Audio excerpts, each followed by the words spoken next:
നാട്ടുവിശേഷങ്ങളിലേക്ക് എല്ലാ മാന്യ പ്രേക്ഷകർക്കും സ്വാഗതം. മഹാഭാരതത്തിലൂടെ ഒരു തീർത്ഥാടനം എന്ന പ്രഭാഷണ പരമ്പരയുടെ ഈ ആഴ്ചയിലേക്ക് എല്ലാവരെയും പ്രത്യേകം ക്ഷണിച്ചുകൊള്ളുന്നു. നാട്ടുവിശേഷങ്ങളിലെ എല്ലാ പ്രേക്ഷകർക്കും നമസ്കാരം. മഹാഭാരതത്തിലൂടെ തീർത്ഥാടനം 19-ാം ഭാഗത്തേക്ക് എല്ലാ പ്രിയപ്പെട്ടവർക്കും വീണ്ടും സ്വാഗതം. കഴിഞ്ഞ അധ്യായം ഇന്ദ്രപദവിയിൽ എത്തിച്ചേർന്ന നഹുഷൻ ആ പദവിയിൽ കിട്ടിയപ്പോൾ വന്ന അഹങ്കാരം ആസക്തിയും കാമവും ഒക്കെ ആയി മാറിയപ്പോൾ ഒരു പെരുമ്പാമ്പായി ഭൂമിയിലേക്ക് പതിച്ച വിശേഷങ്ങളുമായിട്ടാണ് കഴിഞ്ഞ ഭാഗം നമ്മൾ പോയത്. ഈ ഭാഗത്ത് വ്യത്യസ്തരായ രണ്ട് പിതാക്കന്മാരെ കുറിച്ച് മഹാഭാരതം കാണിച്ചു തരുന്ന വ്യത്യസ്തരായ രണ്ട് പിതാക്കന്മാരെ കുറിച്ച് നമുക്ക് ചർച്ച ചെയ്യാം. നമുക്കറിയാം, ജന്മം നൽകിയ അച്ഛൻ എന്ന് വിളിക്കുന്ന, ബാപ്പയെ എന്ന് വിളിക്കുന്ന, അപ്പനെന്ന് വിളിക്കുന്ന ആ പിതാക്കന്മാർ മക്കളുടെ കഷ്ടനഷ്ടങ്ങളിൽ, മക്കളുടെ വേദനകളിൽ അവർക്കൊരു കൈത്താങ്ങായി നിൽക്കുന്നവരായിട്ടാണ് നാം കാണാറ്. അവരുടെ വേദനകളിൽ, മക്കളുടെ വേദനകളിൽ അവരെക്കാൾ അപ്പുറം ദുഃഖിക്കുന്നവരായിട്ടാണ് നിത്യജീവിതത്തിൽ നാം പിതാക്കന്മാരെ കണ്ടിട്ടുള്ളത്. ഒരു നാണയത്തിന് ഇരുവശങ്ങളുള്ളത് പോലെ വ്യത്യസ്തരായ ന്യൂനപക്ഷപ്പെട്ട സാർത്ഥതയുള്ള പിതാക്കന്മാരും ഈ സമൂഹത്തിൽ ഉണ്ട് എന്നുള്ള കാര്യം മറക്കുന്നില്ല. മഹാഭാരതം അത്തരത്തിലുള്ള രണ്ട് പിതാക്കന്മാരെ കാണിച്ചു തരുന്നുണ്ട്. ഈ മഹാഭാരതത്തിലൂടെ തീർത്ഥാടനം എന്നതിന്റെ മുൻ അധ്യായങ്ങളിൽ പലപ്പോഴും ഞാൻ പ്രതിപാദിച്ചിട്ടുള്ള ഒരു കഥാപാത്രമാണ് ഹസ്തിനപുരത്തിന്റെ ആയിരുന്ന മഹാഭാരതം തുടങ്ങുന്നത് തന്നെ അദ്ദേഹത്തിന്റെ രാജഘട്ടത്തിന്റെ കഥകൾ പറഞ്ഞുകൊണ്ട് ശാന്തനു മഹാരാജാവ് ഗംഗാദേവിയെ വിവാഹം കഴിച്ച് ദേവവ്രതൻ എന്ന മകനുണ്ടായ ശാന്തനു മഹാരാജാവ് ഗംഗാദേവിയോട് അദ്ദേഹം നടത്തിയ വാഗ്ദാന ലംഘനത്തിന്റെ ഭാഗമായി ഗംഗ ശാന്തനുവിനെ ഉപേക്ഷിച്ചു പോയി കഴിഞ്ഞപ്പോൾ പിന്നീട് കണ്ട മുക്കുവ രാജകുമാരിയായ സത്യവതിയോടുള്ള കാമം, സത്യവതിയെ സ്വന്തമാക്കാൻ ആയിട്ടുള്ള അതിനുവേണ്ടിയുള്ള ശ്രമങ്ങൾ, സ്വന്തമാക്കാൻ സാധിക്കാത്തതിനുള്ള പ്രയാസങ്ങൾ, ഇതെല്ലാം കണ്ട് മകനായ ദേവവ്രതൻ ഒരു പ്രതിജ്ഞ എടുക്കുന്നത് നമ്മൾ കാണുന്നുണ്ട്. ഞാൻ വിവാഹം കഴിക്കില്ല എന്നും എനിക്ക് അനന്തരാവകാശങ്ങൾ ഉണ്ടാകില്ല എന്നും ഞാൻ നിത്യബ്രഹ്മചാരിയായിരിക്കുമെന്നും എനിക്ക് രാജാവകാശം വേണ്ട എന്നും ദേവവ്രതൻ പ്രതിജ്ഞ എടുക്കുകയുണ്ടായി. അങ്ങനെയാണ് ഭീഷ്മർ എന്ന പേരിൽ അദ്ദേഹം അറിയപ്പെട്ടത്. അതുപോലെ തന്നെ മറ്റൊരു പിതാവ് തന്റെ മകന്റെ യൗവനം കടമെടുത്ത ഒരു പിതാവിന്റെ കഥ കൂടി മഹാഭാരതം കാണിച്ചു തരുന്നുണ്ട്.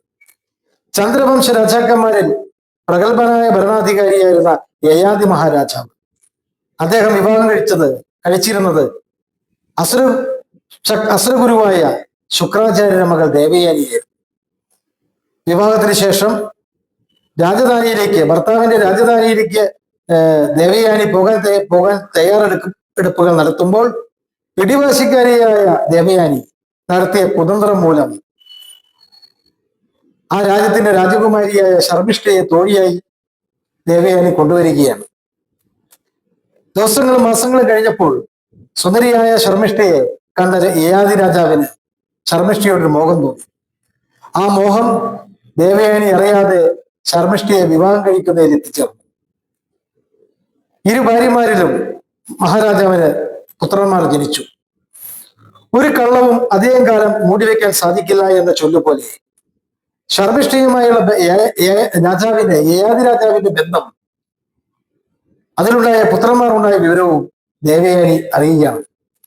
പിടിവാശിക്കാരിയാണ് സ്വതവേ ദേവയാനി. ഇതറിഞ്ഞ വഴി കോപാകുലിയായി തന്റെ പിതാവായ ശുക്രാചാര്യന്റെ അടുത്ത് ദേവയാനി എത്തിച്ചേരുകയും തനിക്ക് സംഭവിച്ച വിപത്തിനെ കുറിച്ച് അച്ഛനോട് പറയുകയും ചെയ്യുകയാണ്. തന്റെ മകളെ രാജാവ് ചതിച്ചതറിഞ്ഞ്, തന്റെ മകളുടെ അവസ്ഥയറിഞ്ഞ് കോപിഷ്ഠനായ ശുക്രാചാര്യൻ അവിടെ യയാതി മഹാരാജാവിനെ ശപിക്കുകയാണ്. രാജാവ് വൃദ്ധനായി തീരട്ടെ എന്ന ശാപവാർത്ത അറിഞ്ഞ ഉടൻ മഹാരാജാവ് ഓടി ശുക്രാചാര്യന്റെ പാദങ്ങളിൽ വീഴുകയാണ്. ക്ഷമാപണത്തോടെ കരയുകയാണ് ശുക്രാചാര്യന്റെ മുന്നിൽ. രാജാവിനോട് മനസ്സലിവ് തോന്നിയ അസുരഗുരു ശാപമോക്ഷം കൊടുക്കുന്നു. പുത്രന്മാർ ആരെങ്കിലും രാജാവിന്റെ വാർദ്ധക്യം ഏറ്റെടുത്താൽ അവരുടെ യുവത്വം നിങ്ങൾക്ക് തരാം, രാജാവിന് കിട്ടുമെന്ന ശാപമോക്ഷം. ലോകസുഖങ്ങൾ ഒന്നും മതിയാവാത്ത, ഭൗതിക സുഖങ്ങളൊന്നും മതിയാവാത്ത മഹാരാജാവ് തന്റെ പുത്രന്മാരുടെ അടുത്ത് ഓടിയെത്തുകയാണ്.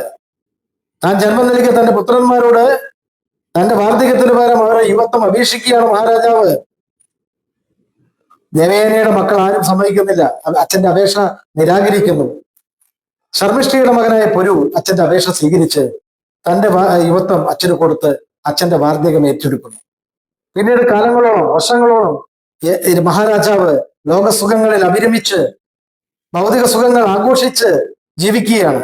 അവസാനം ഈ സുഖങ്ങളിലൊക്കെ തൃപ്തി വന്ന് മതിയായി മഹാരാജാവ് തന്റെ യൗവനം തന്റെ പുത്രനായ പുരുവിന് കൊടുത്ത് ഒരുവിനെ രാജ്യത്തിന്റെ ഭരണാധികാരിയാക്കി അഭിഷേകം ചെയ്യുന്ന കഥയാണ് മഹാഭാരതം നമുക്ക് തരുന്നത്. ഇതിൽ നിന്ന് നാം മനസ്സിലാക്കേണ്ടത് എന്താ? ലോകസുഖങ്ങളും ഭൗതിക സുഖങ്ങളും മതിയാകുന്നില്ല മനുഷ്യന്.